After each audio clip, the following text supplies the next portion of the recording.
Hello everyone, just a short video. Got a project on the go again. Well, I've always got a project on the go. I'm modifying this shield for the Arduino Nano. Obviously the Arduino Nano is 5 volts and I've been modifying it. I've changed things so that we're now coming off the 3 volt from the Arduino, and it now, so it makes all these what you can see there, the red pins, it changes them all to 3.3 volts because I'm going to use an Arduino Nano 33 Internet of Things, and these run off at 3 volts.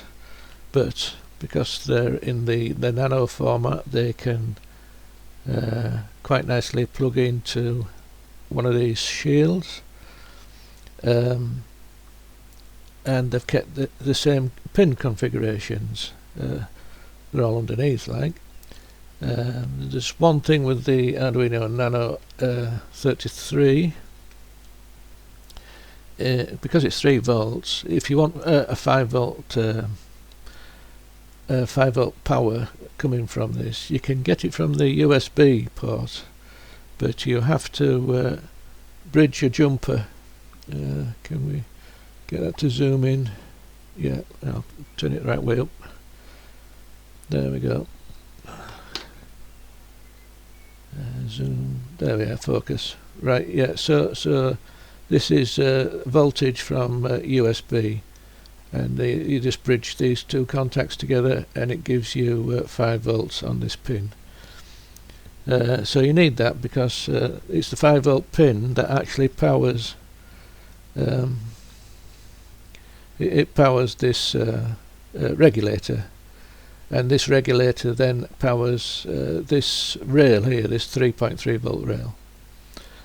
But the way I converted it, because I've converted it and I've removed the 5 volts from the 5 volt pins, left the 5 volt pin connected to the pin 3 of the voltage regulator. So long as we power 5 volts to this pin, it will then power these 3 pins.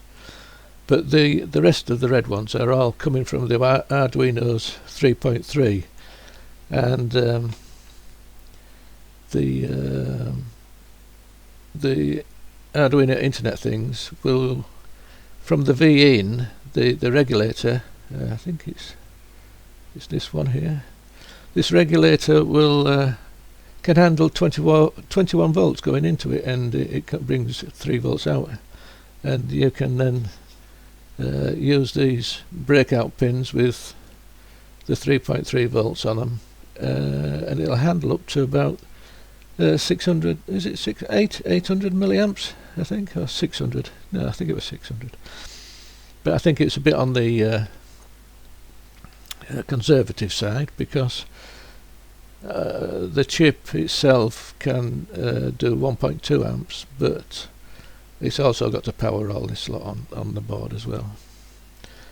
So this video mainly is I'm on to the next part of my Instructable to converting it into 3 volts, 3.3 if you want to be accurate, and I want to remove this regulator, and I also want to remove this diode here. I'll just put it on this board. So the way I do it is I use my hot plate to get this up to a nice reasonable temperature, which will be about 150. So if I wind that, what I'll do is I'll take it up to 140 to start with. When it reaches there and settles, I'll knock it up to 150. But what I want to do, I'll just bring the circuit diagram up. Yeah, so I want to remove this regulator, because I'm not going to be coming from I don't want to be powering my board from the USB, so this 5-volt rail is not going to be used, and so this won't be powered by the 5 volts from the Arduino. So it's in the project I'm making, this is going to be pretty useless, so I'm going to take it out. And the input I'm going to use is 24 volts, but on the Arduino Nano 33 the regulator can only take 21 volts, and so it can't handle the 24 volts that I'm going to use. So I'm also going to take this diode out there, this diode. So if I take this diode out, it isolates this input barrel jack from the Arduino, so whatever power goes in there will go to nothing. But I'm actually going to, once I've taken this diode out, I am going to put my own DC-DC drop-down converter onto this pin and then power the 3 volts direct. So I just wanted to show how I remove these two components, because the surface mounted components, and not an easy job, and we've got a lot of plastic around here, so we've got to be careful we don't melt all this plastic as well. So we've got it to nearly 150. I'll just put it on 150 just to keep it there. It's a nice temperature, but basically just having the board on top of this hot plate helps spread all the heat about. And what I'm going to use is I've got this little tool torch, and it blows hot air out the end. And so what I'm going to do is I'm going to warm locally to the components that I want to remove, and then remove them. So let's give it a go.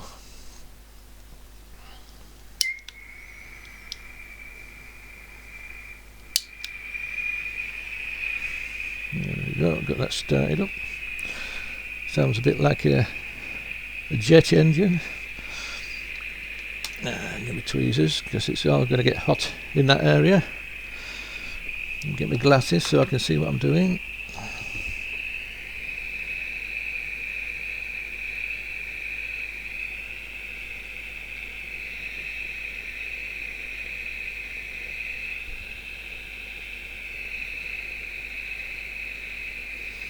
Just do it a bit at a time. Like I say, there's a lot of plastic here, and if you're not too careful, you're going to melt all the plastic.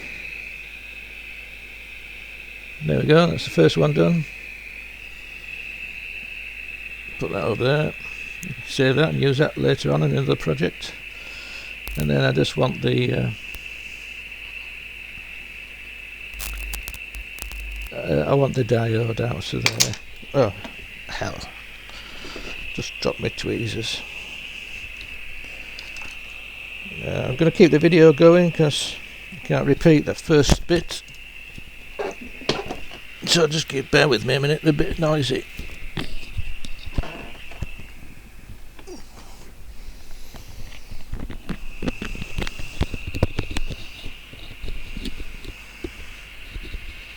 There we go, I've got the tweezers back. Sorry about that. That's how things go. Right, yeah, so basically just add a bit of heat again. And like I say, I've got this big plastic piece here. Got a big plastic button.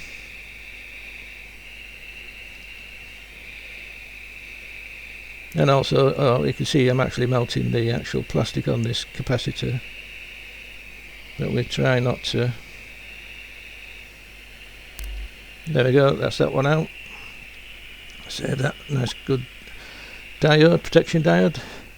And that's, hopefully, I didn't get in the way too much. I wasn't watching my screen, I was watching what I was doing. Okay, thanks for watching, hope you found it useful.